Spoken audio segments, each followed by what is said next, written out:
এটা তো দেখছি ইংরেজিতে লেখা, বাবা রে বাবা। আচ্ছা দেখি যে উইদাউট ডিভোর্সিং দ্য বয়। আসসালামু আলাইকুম হুজুর। এই আগে কে দিয়েছো? আমি তোমাকে ধমক দিব না, আমি তোমাকে একদমই ধমক দিব না। কে আছো বলবা নাকি ভয় পাচ্ছ? সোনামণি, দাল মে কুছ কালা তো জরুর হ্যায় ইহাঁ পে। আচ্ছা ঠিক আছে, যাও, আমি বলবো না। আমি আজকে তোমাকে নাম বলতে বলছি না, আমি পড়া ট্রাই করছি। এদিকে তাকান। আসসালামু আলাইকুম হুজুর, টেক লাভ। ওয়ালাইকুম আসসালাম। প্লিজ আনসার, দয়া করে উত্তর দিবেন। আচ্ছা, a girl named A marriage a boy name B. একজন এ নামের ছেলে বি নামের মেয়েকে বিয়ে করেছে পারমিশন ছাড়া, উইথাউট হার প্যারেন্টস পারমিশন, কোনো অনুমতি ছাড়াই বিয়ে করেছে। After some days the girl named A marriage another boy.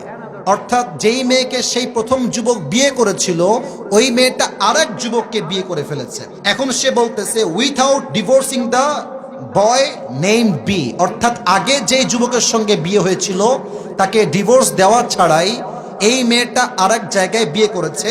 What should they do now? এখন তার প্রশ্ন হচ্ছে হুজুর তারা কি করবে? প্রথম কথাই আমি বলতে চাই, মেয়েটার বিয়েটা হয় নাই। এর কারণ কি?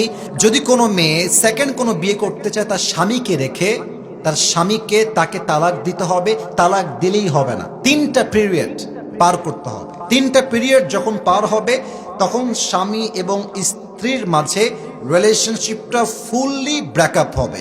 তখন মেয়েটা চাইলে অন্য কোনো জায়গায় বিয়ে বসতে পারে। এখন সে যে প্রশ্ন করেছে, এই প্রশ্ন হচ্ছে এমন হুজুর, সে ওই প্রথম ছেলেকে ডিভোর্স না দিয়ে আবার আরেক জায়গায় বিয়ে করেছে।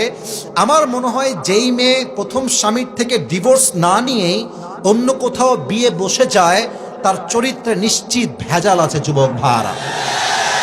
আর আমি একটা কথা মনে প্রাণে বিশ্বাস করি, বিশ্বাস বড় একটা দামি জিনিস। সস্তা মানুষ বিশ্বাসের মান ধরে রাখতে পারে না।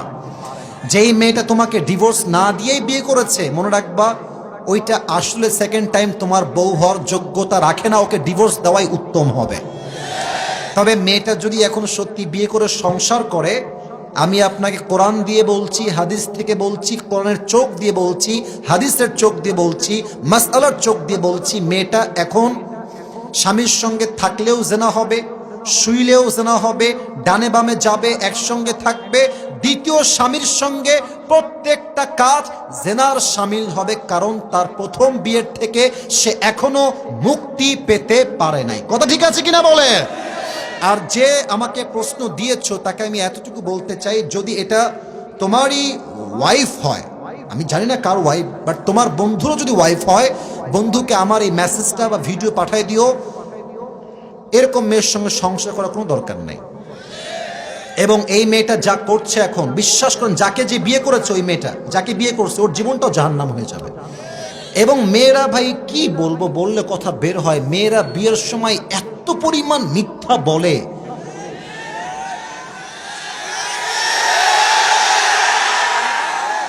চার ঘাটে পানি খেয়ে আসছে বলে আমি তো জীবনে কারোর দিকে চোখ তুলেও তাকাইনি, আমাকে কেউ দেখে। এই মিথ্যা কথা বলে যুবকটাকে বিয়ে করে। আর যুবক পরে গিয়ে জানতে পারে যে এইটা সবচেয়ে নষ্টা ক্যাটাগরির মেয়ে। যুবক ভাই, আমার প্রিয় বোনেরা, আপনার বিয়ের পূর্বে সত্য বলবেন, যা বলবেন বাস্তব বলবেন। আপনি আজকে আটা মেখে বিয়ে করবেন, আপনাকে তো বাসতে পারে মুখ ধোয়া লাগবে। যুবক ভাইরা, কথা ঠিক আছে না? তো আমরা বলি আগের বেজার ভালো, পরের বেজার ভালো না। যা আছে বলে দেন, বাস্তবতাকে হাইলাইট করেন। যে ভালোবাসবে সে সবকিছু মেনে আপনাকে ভালোবাসতে চাইবে, ঠিক কিনা? আল্লাহ যেই মেয়েটা এত বড় বেঈমানি বাটপারি করেছে, আল্লাহকে হেদায়েত দান করুক। পড়েন সবাই আমিন। আর আমার মনে হয় যে এর পেছনে বাপ মায়ের হাত আছে, মেয়ের বাপ মায়ের হাত।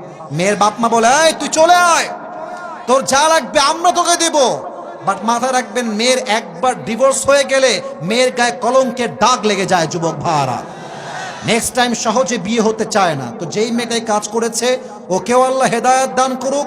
আর যেই যুবককে ওই যে প্রথম পুরুষ যাকে সে বিয়ে করেছিল, আল্লাহ তাকেও সহি সমাজ দান করুক, সবর দান করুক। আমরা সকলেই পড়ছি আমিন।